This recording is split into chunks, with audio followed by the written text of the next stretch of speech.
दोस्तों नमस्कार। जयदीप पत्रिका में आपका स्वागत है। मैं दीपक कोहली। आज हमारे साथ बातचीत कार्यक्रम में जुड़े हैं श्रुति मिश्रा कौशिक जी, जो एक प्रोफेशनल क्लासिकल डांसर है, जिसे कथक डांसर भी कहते हैं। मैम, आपका स्वागत है। नमस्कार, थैंक यू सो मच मुझे इनवाइट करने के लिए अपने प्लेटफॉर्म में। जी। मैं वर्तमान में आप राजस्थान सरकार के कला संस्कृति और पर्यटन विभाग जयपुर कथा कथक केंद्र में सचिव पद पर आप कार्यरत हैं, और करीब जी, 2 दशक से आप कथक का अनुभव रखते हैं। तो मैं मेरा सवाल है, कथक क्या है और भारतीय संस्कृति में इसका कितना महत्व है? देखिए, कथक निकला है कथा शब्द से। जी। तो पहले तो ये नृत्य आप ये देखिए कि हमारे इंडिया में 7 क्लासिकल डांस फॉर्म्स हैं, जो जिनको शास्त्रीय नृत्य कहा जाता है। उनमें से नॉर्थ में सबसे प्रचलित और एक ही शास्त्रीय नृत्य है जो है कथक। जी। पहले ये नृत्य मंदिरों में किया जाता था, वहाँ से उठ के ये मुगल दरबारों में पहुँचा। जी। फिर क्योंकि एंटरटेनमेंट का ये एक माध्यम बन गया था, तो ये घर-घर पहुँच गया। जी। कथक की सबसे अच्छी बात है बिकॉज़ ये पूरे नॉर्थ में फ़ेमस था और हम्म। नॉर्थ का एक ही क्लासिकल डांस था, तो इसके 3 ब्रांचेज़ बनी थी उस ज़माने में। तो मतलब 3 घराने बने, 3 फैमिलीज़ जिनको जी। हम बोलते हैं। जी। भई हर गुरु पूछता है कि कौन से घराने का कथक सीखते हैं? तो मैं जी। फलाने घराने का हूँ। तो 3 पुराने घराने हैं या 3 अभी तक जो अब बोलने लगे हैं कि रायगढ़ घराना है, आगरा घराना है, अजमेर, ऐसा कुछ नहीं है। जी। अगर बुक्स की माने जाएँ और पुराने लोगों की मानी जाए तो सिर्फ़ 3 घराने हैं, जयपुर, लखनऊ और बनारस। ओके। जी। जी। मैम, मेरा ये है कि कथक जो नृत्य है, उसमें जैसे तालबद्ध हाँ। या पद चाप यानी फुटवर्क जिसे इंग्लिश में कह सकते हैं, इसके अलावा अब हमारे हाव भाव और चेहरे के भाव हुँ, महत्वपूर्ण होते हैं। इसके अलावा आपको क्या लगता है कि हुँ। कथक सीखने के लिए और क्या क्या चीजें महत्वपूर्ण होती हैं? सब कुछ है। कथक अगर आप कोई भी डांस फ़ॉर्म सीख रहे हैं, कोई भी नृत्य सीखते हैं, तो आपको हर चीज़ सिखाई जाती है। आपकी ताल, आपकी लय, आपकी बॉडी, बॉडी में फिंगर से लेके आपकी आईब्रोज़ तक। आपकी आईबॉल कैसे चलती है, वो सब सीखना पड़ता है, सब कुछ महत्वपूर्ण होता है। अगर मैंने राइट एंगल में अपने हाथ की तरफ किए, तो मेरी हम्म। निगाह कितनी नीचे, कितनी ऊपर होगी, मेरी गर्दन कितने डिग्री में होगी, वो सब बहुत ज़्यादा महत्वपूर्ण होता है। तो अगर आप नृत्य सीख रहे हैं या कथक नृत्य सीख रहे हैं, तो from your head to your toe, from your right arm to your left arm, आपका हर चीज़ रिदम में, एंगल के हिसाब से परफेक्टली मैच करना चाहिए। जी। मैम, जैसे कि आपने बताया कि कथक की उत्पत्ति इस मंदिरों से हुई, ठीक है, हुँ। तो मैं ये जानना चाहता हूँ, जो पौराणिक कथाओं या पौराणिक काल से वर्तमान तक कथक का सफर कैसे रहा, और इसका विकास को आप कैसे देखते हैं वर्तमान में? देखिए जैसे कि मैंने आपको समझाया कि मंदिरों में जगह-जगह मंदिरों में जैसे भई देवदासियाँ जिनको कहा जाता था, जी। वो करती थी, जिनको आप इंग्लिश में प्रोस्टिट्यूट्स कहते हैं। हाँ। मंदिरों में जो औरतें करती थी, उन्हें देवदासियाँ कहा जाता था। उन्होंने इस नृत्य को प्रचलित किया है, जिसको हम कहते हैं।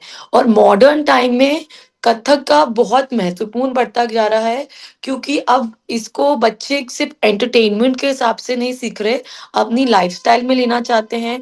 लोग वापस जो यंगर जनरेशन है अगर आप देखोगे, तो वापस वो ट्रेडिशनल आर्ट फ़ॉर्म्स को सीखने का समझ चुकी हैं, मतलब कि ये कितना महत्वपूर्ण है हमारी ज़िंदगी में कि हम कोई क्लासिकल डांस या म्यूज़िक सीखें।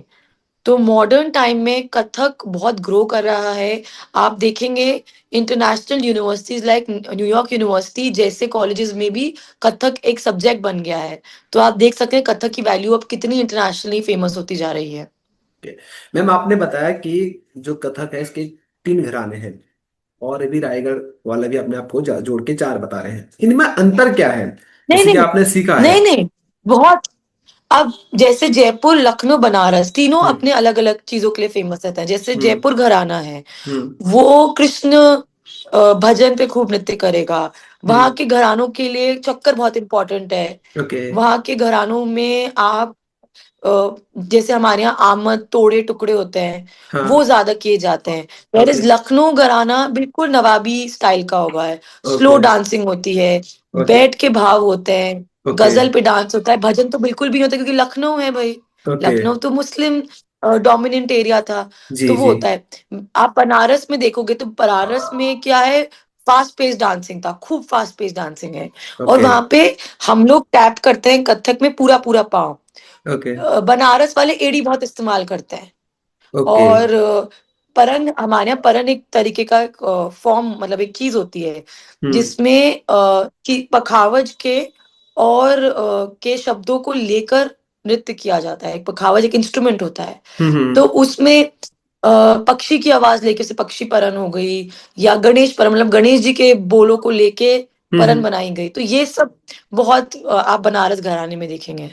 ओके मैम, जैसे कि आपने बताया कि भारत में 7 या 8 शास्त्रीय नृत्य हैं, ठीक है, जिसमें से हम्म कथक भी एक है। मगर ये जो हम्म नृत्य है ये आम जन जन तक नहीं पहुंच पाया, या आज भी लोग कथक को नहीं पहचानते। अगर गांव में आप बात करें तो लोग नहीं समझ पाते कि कथक क्या है। तो इसके रीजन क्या है हम्म। और क्यों नहीं पहुंच पाया, इसके कारण क्या है? देखिए, देखिए, जब डांस को डिवाइड किया गया तो डांस को दो हिस्सों में डिवाइड किया गया, नृत्य को अगर आप समझे तो। हम्म एक हुआ शास्त्रीय नृत्य और हम्म एक हुआ लोक नृत्य। तो हम्म शास्त्रीय नृत्य तो शास्त्रों से बंधा गया है, वो हम्म टेक्निकल है। हम्म उसके लिए आपको एक गुरु की जरूरत है। हम्म गुरु आपको 10-10 साल, 12-12 साल खींचेगा, वो हम्म आपको तैयार करेगा, फिर हम्म कहीं जाके आप अपनी पहली परफॉर्मेंस दोगे। हम्म वैरस जब लोक नृत्य है, हम्म उसमें कोई बंदिश नहीं है, कोई हम्म गुरु की जरूरत नहीं है। हम्म उसमें आप अपने घर में घूमर करते हुए करो, या घर हम्म में गरबा करते हुए लड़की सीख के और वो परफॉर्मेंस देती है। तो आम जनता के लिए मनोरंजन का माध्यम है लोक नृत्य, क्योंकि हम्म। पहले के जमाने में कोई एंटरटेनमेंट सोर्स नहीं था। तो लोक नृत्य सबसे बड़ा, लोक नृत्य और लोकगीत सबसे बड़ा एंटरटेनमेंट निकला, क्योंकि उस टाइम पे टीवीज नहीं थे, आईपॉड्स नहीं थे, यूट्यूब नहीं था। तो लोक नृत्य हावी हो गया। अब इंडिया में है 7 या 8 लोक नृत्य। क्या आपको मालूम है, सॉरी, शास्त्रीय नृत्य। शास्त्र क्या नृत्य जी। आपको मालूम है, हाँ, आपको मालूम है 200 से 300 से अधिक लोक नृत्य है हमारे हिंदुस्तान में। जी जी हमें पता है 7 या 8 ही होंगे। जी जी बट तो आप ही देखिए, आप बीट कैसे कर सकते हैं, क्योंकि आदमी को मनोरंजन चाहिए, टेक्निकलिटी नहीं चाहिए। जी जी जी आज जी। मैं आपको मैगी खिलाऊंगी या खिचड़ी खिलाऊंगी तो आप क्या खाएंगे, क्या पसंद करेंगे? मैं तो मैम खिचड़ी खाना पसंद करूंगा। आम जनता को मैगी चाहिए, जी जी, एकदम एकदम सहमत सहमत। चटपटी है ना। हाँ हाँ, तो और वो जल्दी है लोक बनती है। नृत्य। तो जी आप, जी। हाँ, इंस्टेंट बनती है, गरम होती है और तीखी होती है, चटपटी होती है। तो आप, लोक नृत्य घर घर जाता है। अपने आप को आप उनके गाने सुनोगे तो वो रोजमर्रा की जिंदगी से बंधे हुए हैं। वो सास बहू की नोक-झोंक की हँसी मज़ाक उड़ा रहे हैं। वो लड़की का मायके जाने का बात कर रहे हैं। तो वो आपको अट्रैक्ट करता है, क्योंकि आप उससे कनेक्ट कर पाते हो। शास्त्रीय नृत्य शास्त्रों से अट्रैक्टेड है। नहीं नहीं मैम, उसमें ग्रंथ के बारे में बात है। मैम ऐसा भी तो नहीं है कि हर क्षेत्र की अलग अलग बोली है और अलग अलग संस्कृति है। जैसे आप जयपुर में आएंगे तो जयपुर में भी जो जयपुरिया हुँ। बोली जाती है वो भी अलग अलग तरह की जयपुरिया बोली जाती है। हाँ। हमारे यहाँ कहते हैं ना, इंडिया में हर कोस में पानी बदलता है, बोली बदलती है। भाई, वो वो नृत्य भी बदलता है आपका। आप जिस तरीके से हमारे यहाँ ढूंढरी स्टाइल में हम घूमर करते हैं, शेखावटी अलग करता है, मारवाड़ अलग करता है। एक घूमर सोचो, एक लोक नृत्य की, फोक डांस ही कितनी तरीके की वैरायटी दे रहा है। तो हम्म। उस चक्कर में आप में कहीं ना कहीं शास्त्रीय नृत्य खो जाता है। बट शास्त्रीय नृत्य उन लोगों के लिए, वो लोग कर पाते हैं जो अपनी लाइफ में एक डिसिप्लिन में घुसते हैं। लोक नृत्य तो 1 महीने सिया, 2 महीने फोक डांस सीखा और चल दिए। क्लासिकल डांस में 5-7 साल तो आदमी को समझने में लग जाते हैं बॉडी को, कि ये एक डेडिकेशन है, ये एक पूजा है, एक साधना है जो आपको करनी पड़ती है, जो आपको अपने आप समय अपने आप के लिए नहीं, अपने गुरु को भी दे रहा हो, गुरु भी आपको दे रहा है। मैम अगर मैं गुरु की बात करूं तो आपकी गुरु रही है रेखा ठक्कर जी और रीमा गोयल जी। इन्होंने हम्म आपको कथक नृत्य सिखाने में हम्म अपना योगदान दिया। तो थोड़ा सा इनके बारे में हम्म। बताइए कि कैसे इनके साथ आपकी मुलाकात हुई और कैसे आपके मन में कथक नृत्य को सीखने का विचार आया। तो रेखा गुरुजी पहले हमारी प्रिंसिपल रह चुकी हैं जयपुर कथक केंद्र के लिए। मेरे लिए ये हम्म बहुत बड़ी बात है कि आज मैं जिस इंस्टीट्यूट से मैंने सीखा है, मेरे अपने 15 साल दिए हैं अपनी ज़िंदगी के। मैं उसी इंस्टीट्यूट में आज सेक्रेटरी की तरह अपॉइंटेड हुई हूँ एंड यंगेस्ट अपॉइंटमेंट है मेरा अभी तक का, मतलब गवर्नमेंट में as secretary I am the youngest. Ma'am तो बधाई ये हो आई थिंक आपको। मेरे गुरु की, थैंक यू। ये आई थिंक मेरी सिर्फ़ गुरु के आशीर्वाद के बिना नहीं हो सकता था। मैं क्योंकि मुझे क्लासिकल डांस में बहुत इंटरेस्ट था, मैं बचपन में डीडी पे जो दूरदर्शन आता था, जी जी उसमें आफ्टरनून्स में क्लासिकल डांस फ़ॉर्म्स दिखाए जाते थे। जी तो जी। मैं वेट करती थी कि आज किसका डांस फ़ॉर्म दिखाया जाएगा। तो मेरा बहुत मन था कोई क्लासिकल फ़ॉर्म फ़ॉर्म सीखने का, तो मेरी मॉम ने पता कराया कि जयपुर में भई कौन-सा चलता है। अब अगर इसका इतना मन है तो सिखा ही देते हैं। तो मुझे मन था भरतनाट्यम, बट यहाँ पे कथक का बहुत प्रचलन था। तो मैंने कथक चालू किया जयपुर कथक केंद्र में 5 साल की उम्र से, और 13 साल की उम्र से मैं प्रोफ़ेशनली परफ़ॉर्म करने लग गई थी जयपुर कथक केंद्र के लिए अंडर राजस्थान टूरिज़्म बैनर में, और मैं नेशनली, इंटरनेशनली परफ़ॉर्म करना आई थिंक स्टार्ट कर दिया था तब तक। रही बात रीमा गुरुजी की, तो आपको ज़िंदगी में आपको क्या लगता है, एक टाइम बाद आपको लगता है कि आपने एक गुरु से जितना आप सीख सकते थे, जितना रस आप निकाल सकते थे एक फ्रूट से, आपने निकाल लिया। अब आपको एक सेकंड स्टेप में लाइफ में चलना है। वहाँ रीमा गुरुजी का और मेरा मुलाकात हुआ। रीमा गुरुजी मेरी स्कूल की डांस टीचर थी, और उनकी मदर बहुत रिनाउंड कथक आर्टिस्ट हैं, जयपुर घराने की शशि सांकला जी, जो कि प्रिंसिपल रह चुकी हैं जयपुर कथक केंद्र की। उनकी सबसे बड़ी बेटी हैं रीमा मैम। रीमा गुरुजी इंटरनेशनली आईसीसीआर के थ्रू ज़िम्बाब्वे, स्विट्ज़रलैंड जैसी जगह रह के और कथक को प्रमोट करके आई थी तब। तो मुझे लगा कि अब मुझे इनके अंदर रहना चाहिए। मुझे इनसे, मैं हमेशा बहुत इंस्पायर रहती थी स्कूल डेज़ में भी कि इनका डांस स्टाइल बिल्कुल वैसा है जैसे मैं कनेक्ट कर पा रही हूँ खुद को आर्टिस्ट बनने के लिए। जी तो जी। मैं इसलिए फिर मैंने 15 साल बाद शिफ्ट किया रीमा गोयल जी के पास, और मैंने 5-6 साल उनसे डांस की शिक्षा प्राप्त की। ओके। मैम कथक नृत्य के विकास की धारा भक्ति काल के आसपास शुरू हुई या अपनी चरम पर थी भक्ति काल में। वर्तमान में आप इसकी विकास की धारा को कहाँ पर देखते हैं, क्योंकि आप तो इसी पेशे से जुड़े हैं हुँ। और इसी चीज के लिए आप अभी काम कर रहे हैं। अभी कथक को अगर हम देखें तो एक बहुत अच्छे लेवल पे है कथक। अभी we are at a level, मैं कहूँगी कि बहुत फ्लरिश हो सकता है। ऐसा नहीं है कि हम बिल्कुल हाईएस्ट पॉइंट पे अभी हम पहुँच चुके हैं। अभी समय और है, बहुत आर्टिस्ट निकल रहे हैं। सबसे अच्छी बात है, कहीं न कहीं अब मुझे लगने लगा है कि यंग जो आर्टिस्ट है ना, जो 21-22 साल का एक इंडिविजुअल आर्टिस्ट है, हम्म। वो खूब मेहनत कर रहा है और हर शहर में कर रहा है। मैं बॉम्बे देख के आई हूँ, मैं पुणे देख के आई हूँ, मैं दिल्ली कथक केंद्र में देख के आई हूँ। तो अब मुझे लगने लगा है कि मॉडर्नाइज़ेशन में अब आर्टिस्ट कथक को एक अच्छे लेवल पे लेके जाना चाहता है। अब वो कहीं अटक नहीं रहा है, खुद को रोक नहीं रहा है कि नहीं, मैं हम तो स्ट्रक्चरल डांसिंग ही करेंगे और हम ऐसे ही कपड़े पहनेंगे और हम यही म्यूज़िक पे करेंगे।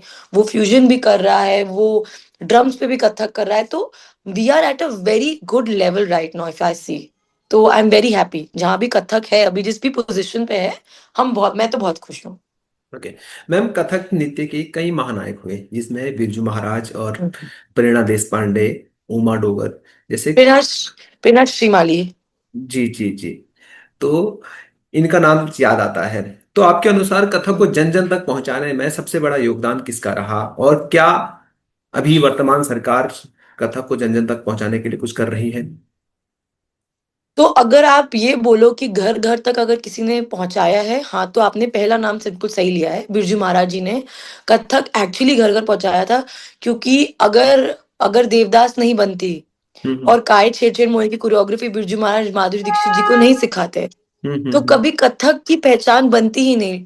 आम जनता के लिए एंटरटेनमेंट का सबसे बड़ा सोर्स है बॉलीवुड मूवीज़। अगर आपको कोई भी जी इंस्पिरेशनल देनी है, जी। आपको मिल्खा सिंह के बारे में कितने बच्चों को पता था?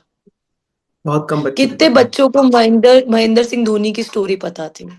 बहुत यू कम नो, लोगों को पता कितने कितने बच्चों को, हमारी जनरेशन के लोगों को, जो हमने 83 वाला वर्ल्ड कप जीता था, वो पता था। तो क्या है, अगर आपको किसी भी चीज में, हिंदुस्तान में अगर आपको कुछ फेमस करना है, आप बस एक बार कोई बॉलीवुड मूवी बना लीजिए, उसका पार्ट बन जाइए, आप फेमस हो जाते हैं। या आप, अब तो नया अपन के पास ऑप्शन ओटीटी प्लेटफॉर्म्स भी आ गए हैं। तो सबसे बड़ा योगदान अगर मैं बोलूंगी, आई मैं कोई कोट नहीं कर रही हूँ, बट मेरा पर्सनल राय है। तो मैं यही मानूँगी कि बिरजू महाराज जी ने "काय छेड़ मोहे करा", फिर पद्मावत में पद्मावत थी? मोहे रंग दो लाल, आई थिंक पद्मावत थी। हाँ, नहीं, बाजीराव मस्तानी में, बाजीराव मोहे भाई। रंग दो लाल में दीपिका, बाजीराव में। तो ये ठुमरियाँ जैसे ही आप अवेलेबिलिटी हुई, बिरजू महाराज की फेमस हो गई। बिरजू महाराज की कोरियोग्राफी फेमस हो गई। बच्चों को ये पता चलने लगा कि ये कथक होता है, ये स्टाइल ऑफ कथक होता है। जी मैम, आपके कथक नृत्य को अपना करियर क्यों चुना, और आप इस क्षेत्र में क्यों आए? तो मैं एक बहुत ही नॉन कन्वेंशनल फैमिली से हूँ। हम 2 बहनें हैं, और हमारे फादर और मदर ने हमेशा हमें एक चीज़ सिखाई कि अपनी ड्रीम्स को फ़ॉलो करना चाहिए। वो कुछ भी हो सकता है। वो एक आर्टिस्ट भी हो सकता है, वो स्पोर्ट्स प्लेयर भी हो सकता है, वो इंजीनियरिंग में हो सकता है, पर तुम जो भी कुछ करो, एक डेडिकेशन, डिसिप्लिन, डिटर्मिनेशन के साथ अपनी ज़िंदगी में लेके आओ। मेरी खुद की मतलब मेरी रियल सिस्टर मुझसे बड़ी हैं, हम्म। वो एक स्क्वॉश प्लेयर हैं, ओके। वो इंडिया के लिए स्क्वॉश खेल चुकी है, कॉमनवेल्थ गेम्स में, सैफ गेम्स में गोल्ड मेडलिस्ट हैं, इंडिया नंबर 1 रही हैं 3-4 बार। अब वो ओके। कोच है इंडियन टीम की, और वो हम्म। खुद की एक अकेडमी रन करती हैं स्क्वॉश की, जो गवर्नमेंट ने उन्हें दी है। और ओके। वो अभी प्रेजेंटली वाइस प्रेसिडेंट भी हैं स्क्वॉश रैकेट फेडरेशन इंडिया के। ओके। तो हमारी फैमिली में कभी नॉन, उस जमाने के लिए भी बहुत बड़ी बात थी 90s में, आप करियर क्या ले रहे हो? मैं एक डांसर हूँ। तो लोग पूछते थे और क्या करते हो हम दोनों से? जी जी। मैं स्क्वॉश खेलती हूँ। नहीं बेटा, करते क्या हो? नहीं सर, समझ गया, खेलते समझ हैं, गया। यही हमारा काम है। तो हमारे हमारी फैमिली में हमें कभी ये मना नहीं करा गया। उन्हें बोला जो मन है वो अपने अपने करियर को पाथ बनाओ और उसमें एक्सेल करो, बट उसमें एक्सेल ऐसे करो कि बिल्कुल स्टार बन के निकलने चाहिए हो। तो बस मुझे प्यार हो गया, dance is my first love, और there was no looking back. मैंने स्टेप डाउन किया एज अ डांसर आज से 4 साल पहले, क्योंकि मुझे ये रियलाइज होने लगा कि डांसर्स बहुत सारे हैं, बट डांस को एक राइट प्लेस पे, आर्ट को इन जनरल, टूरिज्म मतलब राजस्थानी आर्ट को या क्लासिकल आर्ट को, आर्ट एंड कल्चर को एक जगह पे पुट अप को इसलिए नहीं कर पा रहा है क्योंकि उनको आईएएस और आरएएस की जरूरत नहीं है, उनको एक क्रिएटिव आदमी की जरूरत है। तो मैं क्यूरेशंस करने लगी जगह जगह जाके, ताकि मैं आर्ट को बढ़ावा दे सकूं, लोकल आर्टिस्ट को बढ़ावा दे सकूं। और जब 1 साल पहले मेरे पास ये जब अपॉइंटमेंट आया, तो मुझे लगा कि एक्चुअली ये सही है कि एक यंग फेस जब बनेगा, तो चीजें चेंज होनी शुरू हो एकदम जाएंगी। एकदम। तो ये वही है। मैम, कथक तो नृत्य इसीलिए, क्योंकि सीखना, कथक नृत्य सीखना किसी व्यक्ति के लिए कितना आसान और कितना कठिन है आपके अनुसार? आसान जिंदगी में कुछ भी नहीं है, कोई कला ओके। कुछ भी आसान नहीं है, जी। क्योंकि इसमें बहुत समय लगता है। अगर आपको कुछ भी सीखना है, क्लासिकल डांस या म्यूजिक, तो आपको बहुत डिसिप्लिन और बहुत पेशेंस चाहिए, क्योंकि सालों साल तक आपको लगता है कि अभी भी मुझे कुछ नहीं आता, अभी भी मुझे कुछ नहीं आता। तो अगर किसी को सीखना है, तो वो ऐसे सीखे जैसे आप कोई मेडिटेशन में जा रहे हैं। आप एक ये साधना है जो आपको देनी पड़ती है, क्योंकि आप भगवान शिव से आप परमिशन मांग रहे हैं कि मुझे जो कला आपको आती है वो आप मुझे दो। तो भगवान शिव को खुश करना कुछ मामूली बात नहीं है, बड़ा समय लग जाता है साहब।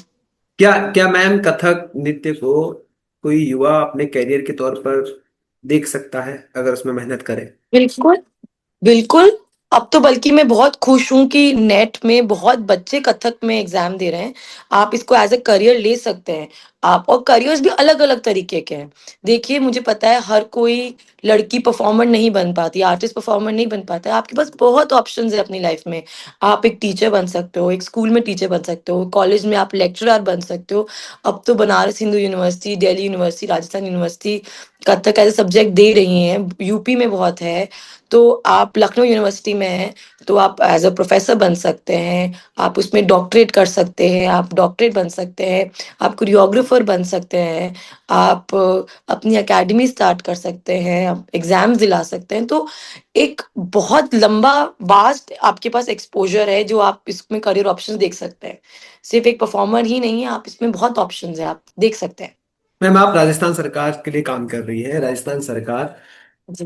कथक नृत्य और कला संस्कृति के लिए क्या कर रही है? कुछ अलग कर रही है, या आप कुछ ने ऐसे राजस्थान सरकार को बताया कि ये चीज होनी चाहिए? नहीं, नहीं, राजस्थान सरकार, हमारी डेप्यूटी सीएम और कल्चर मिनिस्टर प्रिंसेस दिया कुमारी मैम बहुत टूरिज़्म में, आर्ट एंड कल्चर में बहुत उसका प्रमोशन कर रही हैं। हम हमारे एसीएस प्रवीण गुप्ता जी के बहुत आभारी हैं, क्योंकि वो बहुत एक्टिव हैं, बहुत प्रो हैं। इससे पहले वाले प्रिंसिपल सेक्रेटरी जो राजेश यादव जी थे, वो भी बहुत प्रोएक्टिव थे। ये लोग चाहते हैं कि हम लोग आर्ट एंड कल्चर को बहुत प्रमोट करें। हमने अभी रिसेंटली हम लोगों ने, जब हमारा संस्कृति पखवाड़ा करके एक इवेंट था, जिसमें हम लोगों को भारत सरकार से हर स्टेट को ये आया था कि हमें इवेंट करना है 1 महीने तक। तो उसमें हमने कथक स्पेशली मैम ने रखवाया कि कथक का एक inter school, inter college dance competition होना चाहिए जयपुर में, जिसमें 400 से अधिक एंट्रीज़ आई थी जूनियर एंड सीनियर कैटेगरी में मिला के। तो आप ये देखिए, एक छोटे शहर जयपुर में 400 बच्चों ने कथक प्रतियोगिता का पार्टिसिपेशन किया था, तो इसका मतलब आगे इसमें कितना स्कोप है, कितने लोग हमारे पास दूर-दूर से लोग आए थे, भरतपुर से आए थे, दिल्ली यूनिवर्सिटी से बच्चे आए थे, सवाई माधोपुर से बच्चे आए थे, कोटा बूंदी से बच्चे आए थे, तो हमें वो एंथुसियाज़्म आर्ट और कथक की तरफ दिख रहा था। तो हम लोग इस मंथ भी परफ़ॉर्म कर रहे हैं। प्रवासी दिवस हुआ था, एक बहुत बड़ा इवेंट राजस्थान सरकार द्वारा, उसमें कथक को एक पार्ट बनाया था। अभी बल्कि 17 तारीख को कॉमनवेल्थ डेलीगेट स्पीकर्स आ रहे हैं, कॉमनवेल्थ कंट्रीज़ के, तो 78th इस बार इवेंट है उन लोगों का। तो जो दिल्ली में हो रहा है, वही जयपुर में हो रहा है, उसमें ओपनिंग एक्ट कथक जयपुर कथक केंद्र द्वारा दिया जा रहा है, जो कि 15 से 20 मिनट का कथक का, सिर्फ़ कथक का परफ़ॉर्मेंस होगा।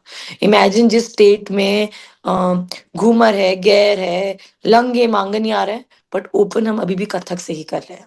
बहुत शानदार मैम, बहुत शानदार मैम। आपने अपना बहुमूल्य समय दिया, इसके लिए बहुत बहुत धन्यवाद आपका। इसके अलावा अगर आप कुछ कहना चाहते हैं एक कथक डांसर के तौर पर, एक महिला के तौर पर और एक युवा के तौर पर, तो आप कह सकते हैं। इसके बाद इस संवाद को हम यहीं पर विराम देंगे। मैं सिर्फ इतना कहना चाहूँगी, थैंक यू सो मच, आपने मुझे फ़र्स्ट ऑफ ऑल इनवाइट किया अपने प्लेटफ़ॉर्म पे, और मेरे द्वारा आई होप कोई ना कोई इंस्पायर हो आर्ट की फ़ील्ड में जाने के लिए, किसी भी फ़ील्ड में जाने के लिए। मैं सिर्फ सारे यंगस्टर्स को एक ही चीज़ कहना चाहूँगी कि अपनी लाइफ़ में आप कोई भी पाथ चूज़ करें, आर्ट हो, डांस हो, ड्रामा हो, बॉलीवुड मूवीज़ हो, एक्टिंग हो, कोई पढ़ाई कर रहे हैं, तो प्लीज़ गिव अप ना करें, क्योंकि अगर आपने जिस दिन ये सोच लिया कि मैं वो नहीं कर सकता, तो वो कभी नहीं होगा। हार मानने वाले की राह सबसे अच्छी होती है और लंबी होती है। So please don't give up on your dreams. ये मत सोचिएगा कि मैं ये नहीं कर सकता, क्योंकि इसमें आगे मुझे मेरा कोई फ्यूचर नहीं दिख रहा। आपको फ्यूचर का किसी को कुछ नहीं पता। तो प्लीज़ आप अपनी लाइफ़ में खूब एक्सपीरियंसेस लीजिए, एक्सपोज़र लीजिए, अलग-अलग चीज़ें रोज़ ट्राई करिए, और हाँ, लास्ट में एक ही चीज़, do not give up. Okay ma'am, thank you ma'am.